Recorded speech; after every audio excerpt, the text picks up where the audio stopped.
So we want to Yeah. be a contagion of good. And when Mm. we free ourselves to be ourselves, we free others to be themselves also. Yes, a contagion of good. Yes, I love that. That's and it's true. The energy you bring to the room is contagious.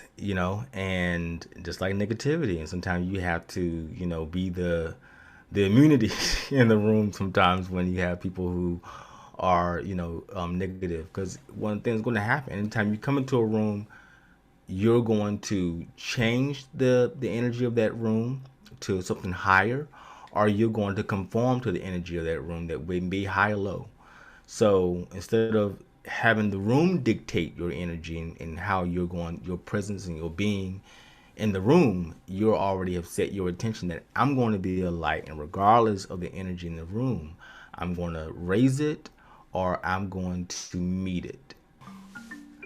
Welcome to another episode of What's Up with DJ. I'm your host, DJ, and each week I bring you topics about current events, career development, finance, holistic living, life hacks, and stories of inspiration and humor, all from a spiritual perspective.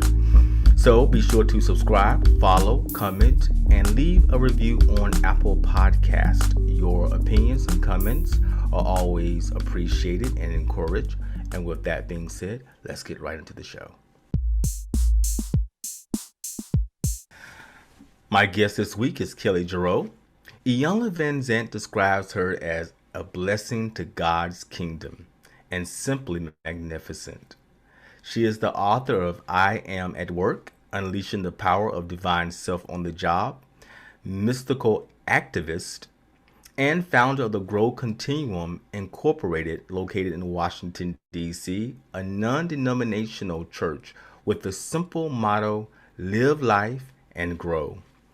Kelli received her Juris Doctorate degree from Georgetown University and is an alumnus of Howard University in Washington, D.C.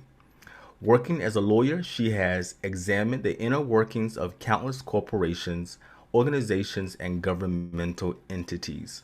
Her experiences led her to write her book, I Am at Work, Unleashing the Power of Divine Self on the Job.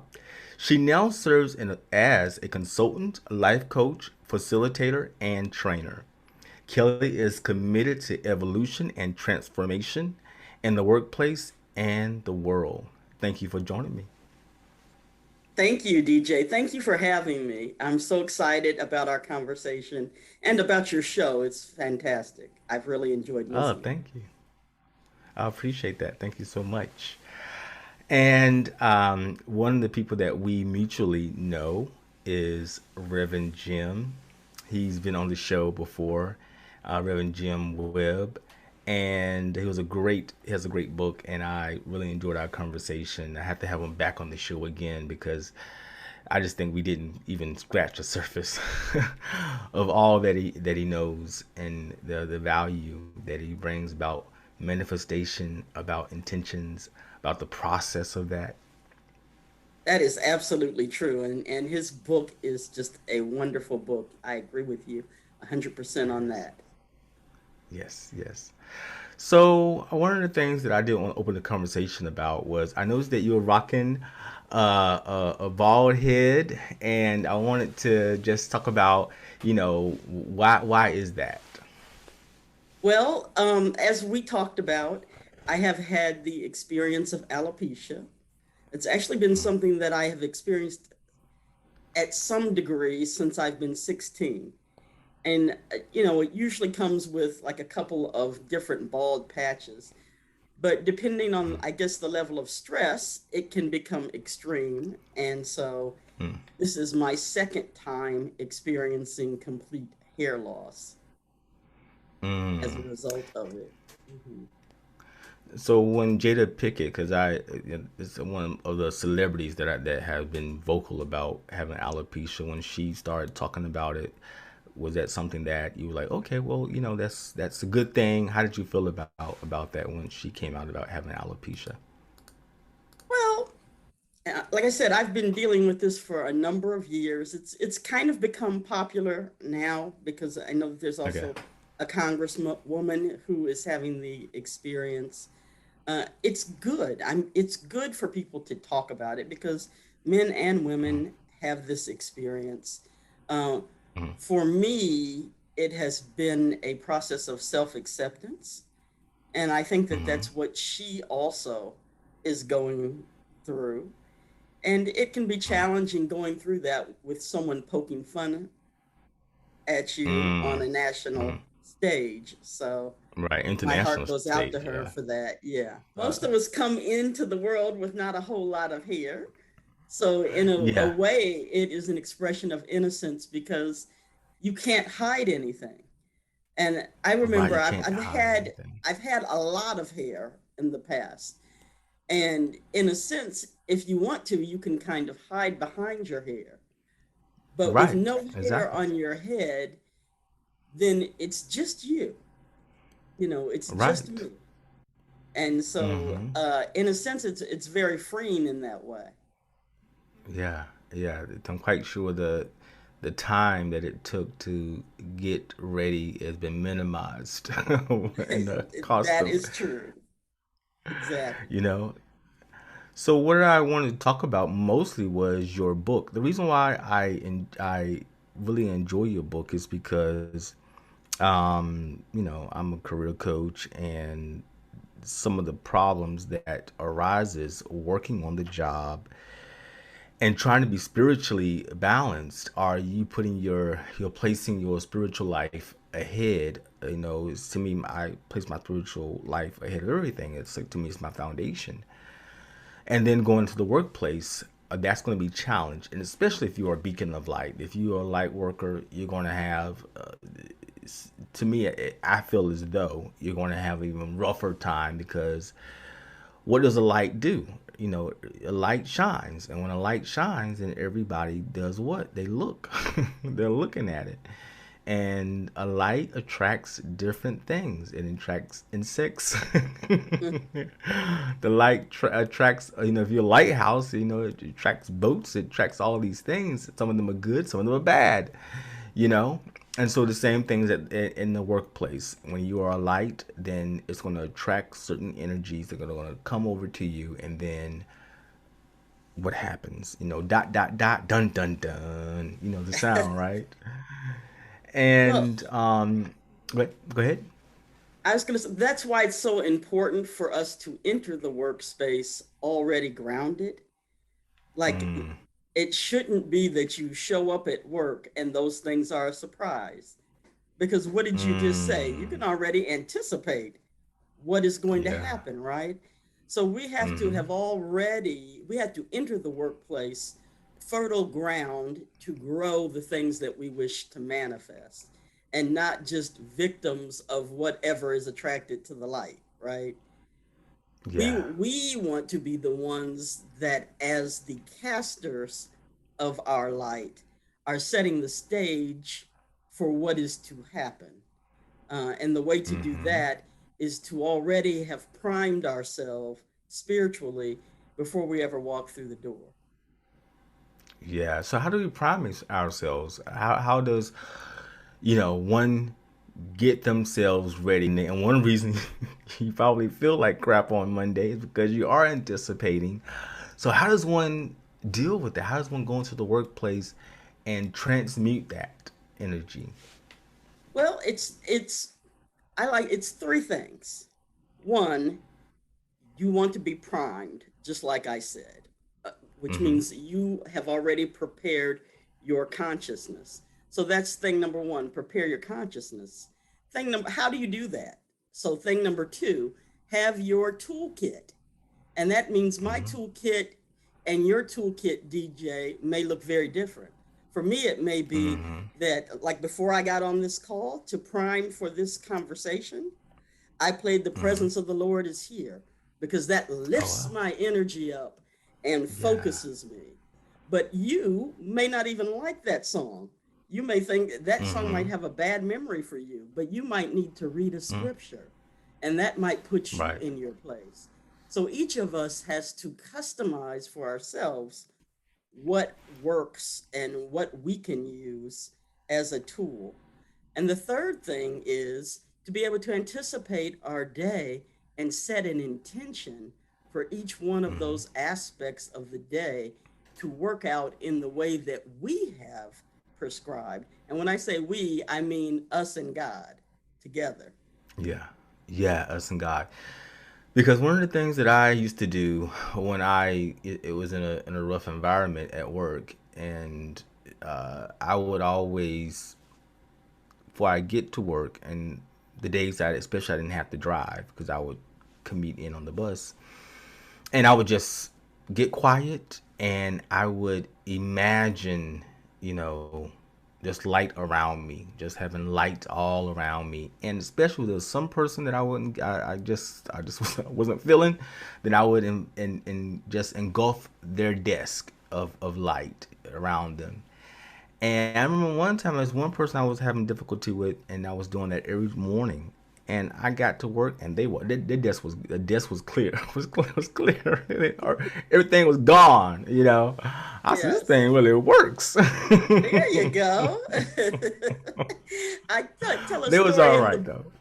I tell a story in the book about praying someone into a promotion because you always want to Hmm. pray for that person's highest good also. So Right, there's a, right.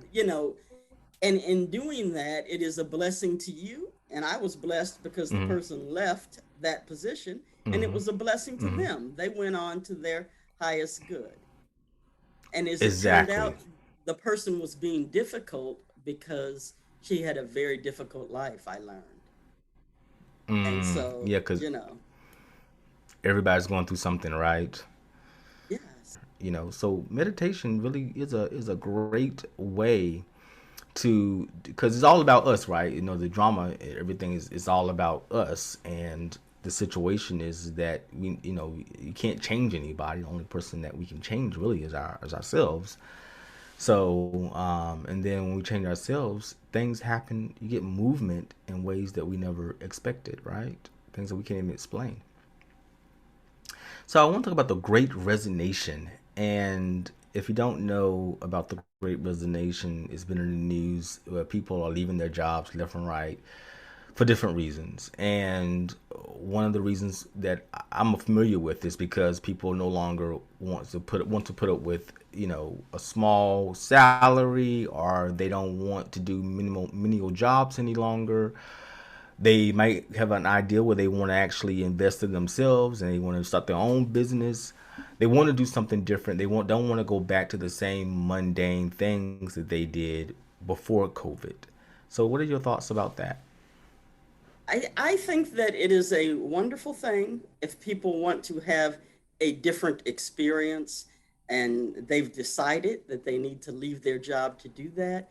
But I want people to know that there is an opportunity to create for themselves the experience that they want within the job that they are currently working. Because most of the limitations that people think they're experiencing really have to do with what they are manifesting in that space. Um, we Mm-hmm. know that, for example, you might be mopping the floors at Amazon, or you might be in the boardroom at Amazon. There are a variety of opportunities available. So part of it has to do with you getting yourself positioned to be who you want to be on that job. And that is a matter Yeah. of aligning your consciousness, not just Mm-hmm. running away. Because you know, DJ, what they say, wherever you go, there you are. There you are. There you are. You know, I like when the movie Norbit, there's a quote in there that says, you know, we can run fast, but problem, run faster. Run faster. One quote that I love from your book, and the book is called "I Am at Work" with the ampersand there. No, not ampersand. It's the at sign there. I Yeah, am the at at work. symbol. Unleash the at Mhm. symbol. Yes. Unleashing the power of divine self on the job. And one thing that I'm gonna read this passage really quick. We just never know what God is doing. If we stay inside of the tiny little roles our job assigns us, we could miss it. We could miss the whole reason why we are in the room. We can miss what we are there to do, what God has placed us there to do. Your employer may have put you in the room for one reason, but the reason your true employer, has put you in the room is likely entirely different. Be watchful, pay attention, and be prepared. Then, when the moment presents itself, stand up and do it. Do your true work. And I love that. Yes. The reason Hmm. why I love that so much is because I have been in that situation at work and I said, God, why am I still in this job? Yes. Like, why haven't you moved me on? I've done everything I can. And then that voice says, no, this is, and then I'll meet a person and you go, oh, this is the reason why. It looks like I'm doing this one thing here. I'm doing accounting or I'm doing whatever my profession is. That's what it looks like on the outside. But there's another thing that you're doing as well that may be even more important than just that. And once you tap into that, then it makes sense. And then once you are complete with whatever that thing, that person you need to say that thing to, or that person to say that thing to you, once that's been done, the job comes to an end. They move you on, you get promoted. What something happens where you move on if that's what you want. All of us came into the world with an essence, and that essence that we are, bringing that forth authentically is our true work. It's why God would put you in a room instead of me, or me in a room instead of you. And our job in any situation, by being our authentic self, is to do that true work. What DJ would do if he was there, what Kelly would do if she was there. And we can't downplay that. It's so Right. important to know that God hired you and not AT&T. Right, exactly, exactly. God hired you first, and that's amazing. I really have to stop for a moment on that one. That God hired you first, to do this work, and then, so that's pretty powerful for to me. I was coaching one Yes. client and she said, Reverend Kelly, I want you to know that now my staff, I coach them like you coach me. And instead of hating to come into our one on ones, now they're asking me, can we have a one on one? Because I know how to encourage them. And now people are being so much more productive. So we want to Yeah. be a contagion of good. And when Mm. we free ourselves to be ourselves, we free others to be themselves also. Yes, a contagion of good. Yes, I love that. That's and it's true. The energy you bring to the room it's definitely is contagious, and just like negativity, and sometimes you have to, be the immunity in the room sometimes when you have people who are, negative. Because one thing's going to happen anytime you come into a room, you're going to change the energy of that room to something higher, or you're going to conform to the energy of that room that may be high or low. So instead of having the room dictate your energy and how you're going, your presence and your being in the room, you already have set your intention that I'm going to be a light, and regardless of the energy in the room, I'm going to raise it or I'm going to meet it. And so that's one thing that I've tried to be very clear about. So when we're just Yes. that one voice in a conforming room of people who are set on the wrong path, we can right that path by just being willing to be the voice of, I have to just say it again, goodness, the voice of spirit, the voice of alignment, the voice of humanity, the voice of morality. If we're willing to be that in the room, we can transform the entire room by our commitment to that. That happens a lot at work where we see Yeah, someone doing the wrong thing and we know that's not right. We shouldn't treat that person like, this person's on the bad side because the boss, like, this person's on my crap list. And so nobody now wants to talk to that particular person, interact with that person. You don't have any friends now that's right. because you have identified as the problem. And then I've seen situations where people will actually, kick you while you're down because you've been identified. And I'm like, well, that's not, it had nothing to do with me. If the someone has more power than me and you is identified this person as a problem child, and I haven't had any problems with them, why should I treat them bad, or whatever? So but people fell into that trap of, oh, you've been identified as this, this problem child, or whatever the word, and then everyone begins to respond to that because somebody that they believe has more power than them has deemed you as a pariah or a villain, or whatever. But yeah, that and a lot of people get blackballed that way. It's true. And Yeah. in addition to that, sometimes if the corporation itself or the company is setting a policy, it could be a very bad policy. Like an insurance company decides we're going to challenge every claim. We're not going to pay any of the claims off. We're going to the first thing we're going to do is decline to accept, the claim. That's going to be our first response. And everybody in the room might say, "Yeah, that's a great idea, boss." But who is going to be that one voice? And we know that from the Emperor's New Clothes, right? Yeah, I You love remember that that analogy. story? Yeah. So who will have the courage to be that voice? And that's why I say that we all have to be more interested in our purpose for being in the job, uh, rather than our permanence, getting to stay there forever. So one of the things that we talked about before was exercising divine power, or what we call, and you talked about it a little bit just a few moments ago about individual power or divine power, and exercising that at work, because that's really one of the things that we should get to class. Like, you're in college, like the first class you should get when we go into college, before you step into corporate America or whatever workforce, someone need to pull you to the side and explain this concept to you, because it would have been very helpful to me if I would have got this day one before I took my first job.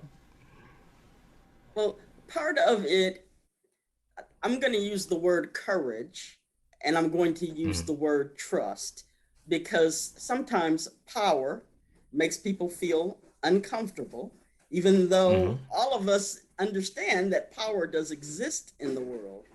So I'll talk about trust, which is trusting ourselves to be able to navigate whatever outcome comes to pass. And second, trusting God that that outcome will be in our highest good and the highest good of all concerned.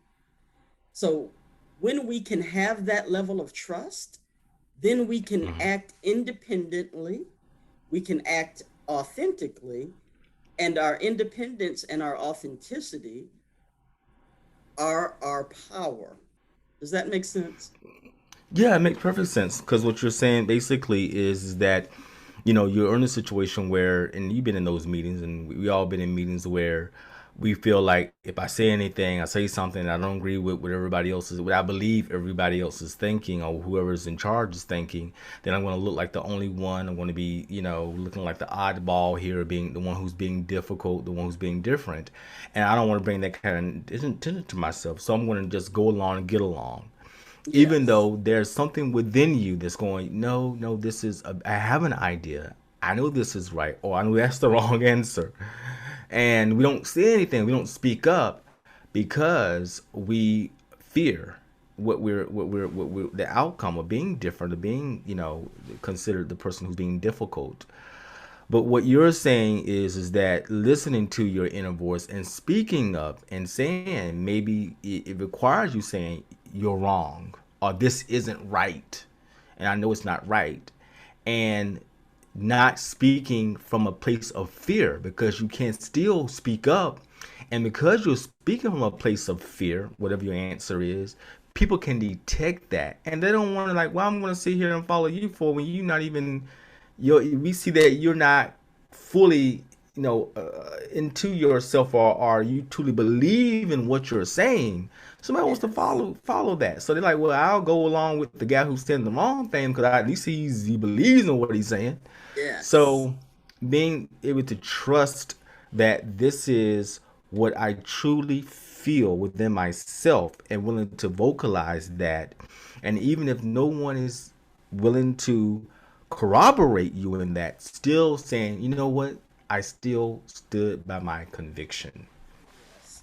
I had to make a decision today, for example. It was a decision on my job, and I had to tell the person who was managing me that even though I understood what was required of us in this situation, I believed that the good that would come to the company if we did what was required was Mm-hmm. much less than the harm that would come to this individual if we did that.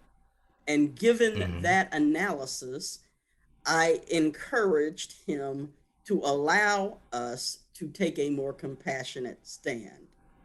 And he stood Mm. with me in that. But Oh, I wow. could, I could have just let it go and let the chips fall where they may. That would have been consistent with the rules. But I'm not here to Mm-hmm. follow those rules. I'm here to do Mm-hmm. what my soul instructs me to do. And because I Mm-hmm. was there in the room, the man will get a more compassionate outcome than perhaps he otherwise would have received. And that's how Yeah. we make a better world. And one of the things that you talked about in our previous conversation was the two prongs of power, and I thought it was so profound because what you were basically saying, I'll let you go explain it better than me, about how you looked at power and how you looked at the energy of power and how you believed in demonstrating these two prongs of power, and it has to do with trust. Well, that's And exactly you talked about it. it. Mm-hmm. Yeah, and that's what I was just saying, that on the one hand it is trusting ourselves. Like I could trust myself that I could say that, and whether he agreed with me or not, I said it. You know what I'm saying? I Mm-hmm. trusted myself to say it, and I trusted myself to deal with the outcome. If he thinks less of me, if it doesn't come out my way, whatever it is, I knew that I could trust myself to say what needed to be said. And I Mm-hmm. also knew that I wasn't working alone, that through my energy, Mm-hmm. Spirit was working with me, organizing the universe to be in support of what it was me and Spirit were trying to do. And so, therefore, I knew I could trust in the outcome, which was, he said, okay, we Mm-hmm. can do that. I think that we can do that. And then he started thinking about it. And then he felt empowered to go against what the rules were. You see what Mm-hmm. it Mm-hmm. is a contagion. It is letting Yeah. people know that they are free to embody the good, that they don't have to surrender to all of these rules that, when applied, would result in negative outcomes for Mm-hmm. individuals. And I'm going to just give you a quick personal example of a Okay. situation. I do mediation, and I was mediating something for a family. And the man is the person who originally came to me, and what he wanted me to do was represent him in a divorce, right? Okay. And so that would have brought me a lot of money. But Mm-hmm. instead, I said, why don't we mediate this, which would bring me a lot less money, but also brings a family a lot less pain? And Yeah. so he said, okay, I'm willing to try that. And I made a few different calls, but usually I would not do a lot of coaching on either side until I meet with the two people in a joint session and we have an Mm-hmm. agreement that I'm going to represent them, right? but he Mm-hmm. wanted to see his child and hadn't been able to. And so I did some coaching on the mother to get her to let him see the child. Mm-hmm. She did that.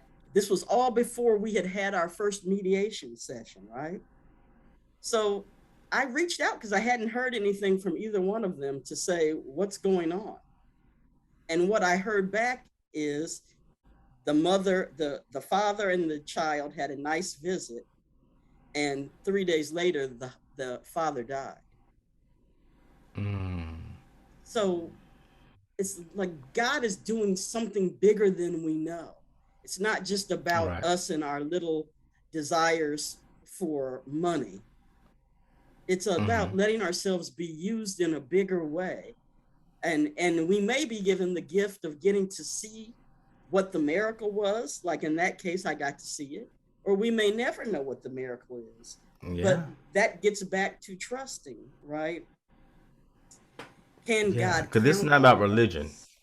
No, this is not about religion. It's about, Right, because it's one thing people confuse. They confuse spirituality with religion, and they listen to what we're saying and think, okay, well, I got to be a religious person to listen. Like, no, you don't. It's not about religion. Religion is great. I think religion is wonderful, but it's about connecting to spirit and your higher self, and you're connecting to, and you want to call it God, you want to call it spirit, you want to call it Mother Earth, Mother Father, God, or whatever you want to name it, but that's what we're talking about. That word that's encoded in your DNA, we call soul. That's what we're talking about in this discussion. So even if you're not a religious person, I think you can still understand the concepts that we're talking about. someone described it as the guiding, ordering, directing energy of the universe.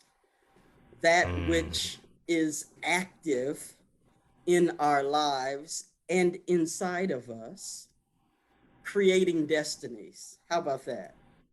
Yeah, creating destinies. Yes, yes, I love And that. I love that. I don't know about you, but I've never been to anybody's funeral and had them tell me the person's net worth. No, I never have. But they have told you the magnificent things that the person did, the way the person loved. Yeah. And so Yes. this is just an opportunity for us to, and this is what I say in the book, we have to begin to create our own definition of what success looks like. And it needs to be a Hmm. success beyond a dollar sign. Yeah. So you're in, like you said, every funeral that I've been to has always been about how people loved you and how many people you loved, and that's the thing that people want to remember about you the most. Not again, like you just said, no one's going to say, "Well, he was on a Forbes list." We're going to put the Forbes list out on your on the obituary. It's not going to be there, and if But it I is, think this is that's true. very I think strange. that's true, DJ, but I have never been to a funeral of someone who made the Forbes list, so I can't swear to it. Right, exactly. But I've seen some funerals, and of famous people on YouTube, and they didn't mention their net worth, during the funeral, There you go. or the problems that came with the money that problems that the problems that do come with money. So one final question, about putting purpose over permanence, and I think we've mentioned all of these things throughout the conversation, but I really want to put an emphasis on that because it's really important because throughout my career, that's something that I had to learn how to do because I was raised, you go out, you get a job, you get the best high paying job you can find that you're smart enough to do, and you get the job, and then you can pay your bills, and that's what how sort of the way that it is. And then no one teaches you about purpose. No one teaches you about, well, what happens when I no longer can conform to the ideas and opinions of others that are around me because they don't have anything to do with me. So that's when you have to go, oh well, wait a second, I thought it was one way when it's really a different way, and then you got to do this whole shift in terms of how you interpret work. My father taught us growing up, he would say, if you be good to your job will be good to you. Well, he worked at the same place for 40 years, so that worked out for him. But today it's a much different time. And I think many of these people who are involved in the Great Resignation are coming to understand a power that I call quit power, which is your ability to walk away from the job and know that you will be okay. And Yes. my mentor, Dr. Ayana Van Zant, always says, in order to stay in a place, in order to walk away from a place, you have to also be able to stay. And when you reach the capacity to stay, then you can walk away. Which means if you, being able to stay means you've learned your lessons and you can navigate it and handle it successfully, right? And only then would you allow yourself to walk away because you will have learned everything there was to learn there.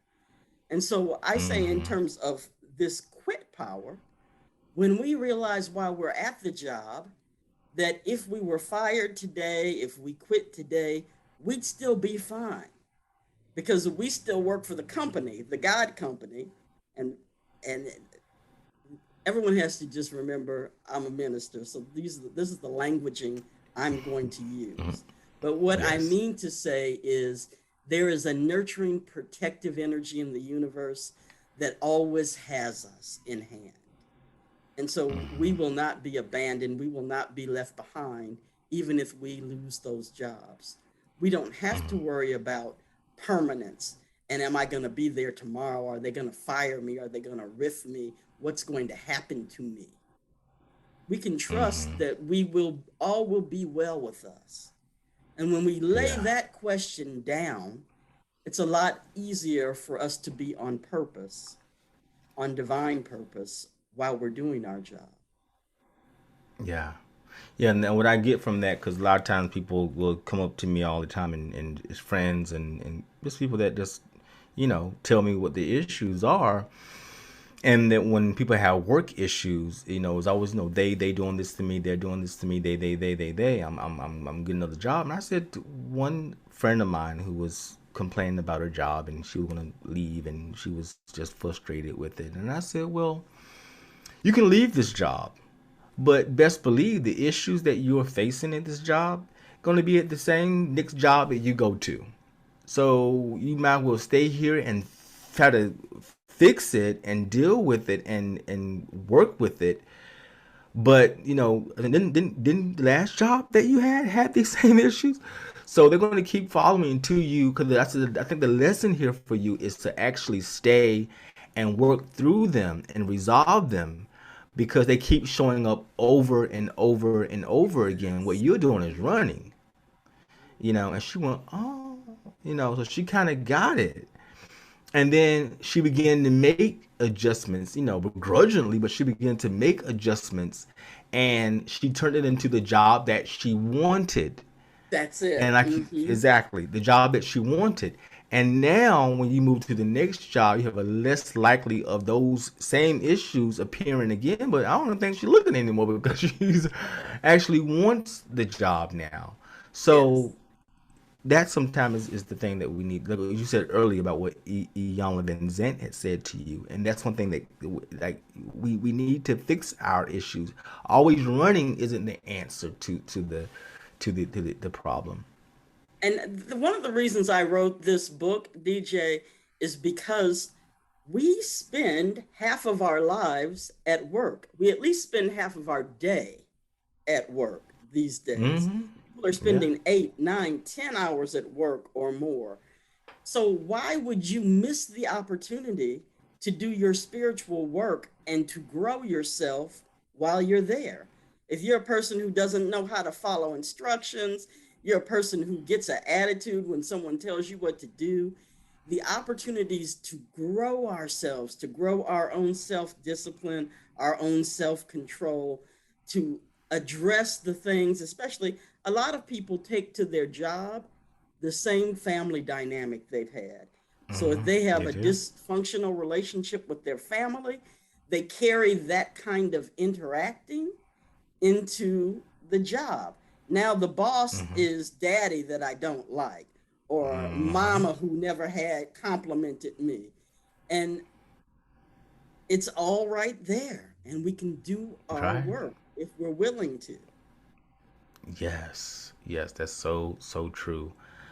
So I want is any one thing that I wanted to talk about, and we've been saying the book, but the book is named "I Am at Work: Unleashing the Power of Divine Self on the Job," and you can find it on Amazon, and I'll have the link to the book in the show description as well. And you can order it through, the book has its own website, which is info and the name of the book, I am at work.com. So Okay. that is an opportunity also. But I advise people to order it through Amazon, and they can order the hard copy or they can order the digital book. It's available in both formats on Kindle and hard copy. They should can also contact me through that website, or they can contact me directly. Grow Continuum has a page on Facebook, so do I. And if you are on Facebook, just look up Rev Kelli, RevKelli, all one word, and you'll be directly connected with me. And all Connected. of my information is right there in terms of my email address, etc. And I can give you my email address to share with people also, DJ, because Okay, I please do. love to coach people. And one of the most wonderful parts of my book is that I've got 5 people there that I call spirituality at work champions, who tell their Mm, story of how they use the techniques in the book to achieve outcomes that they desired. And some mm, of those people, not all 5 of them, but some of those people were my clients, and some of the people were using their own techniques independently. But all of them mm, reached the same conclusion, which is being in contact with whatever our form of spirituality is, even if we just live by a moral compass and we don't mm. have spiritual beliefs, if we're atheists, but we have a moral compass belief, that applying these techniques, such as using intentions, can really make all the difference at work. Yes, and one thing that you said earlier about intentions, and if you're not familiar with the word intention, what we were talking about, not so like not an affirmation per se, but it can be an affirmation, but more than an affirmation. It's I always say what an intention is for me. It's me defining the how I want something to begin and how I want it to end, because it's sort of like the same thing. What? How do you define intention? I can say one better than I can define it. And Okay. so, if I was going to say my intention about our show, I would say it is my sincere and heartfelt intention that this show touch the lives of people all over the world who listen to it, and that they are able to create positive change in their workplace as a result. So Hmm. to me, it is a setting forth what we desire and taking it all the way through to the end. It's almost like a one sentence living vision for whatever that moment is. Yes, that is the perfect. I need to write that one down. I like that one. For that should be that should be the vision for the show. And the work that I'm doing and you're doing as well. So thank you for being a guest. I want to leave with that because that was just like that took the cake right there. That intention, you know. Um, so you can again you can reach Reverend. I'll have the links to Reverend Kelly's information in the show description, her email address, also the different websites she can be reached on Facebook. I don't know. I'm not sure if you're on YouTube or not, but I know you're on I'm not Facebook. yet, but when you help me create a show, I will be. Okay, all right. Well, and I can definitely do that. No problem. Definitely Yeah. no problem. Do that. And we also have links where you can get the book and also her website as well.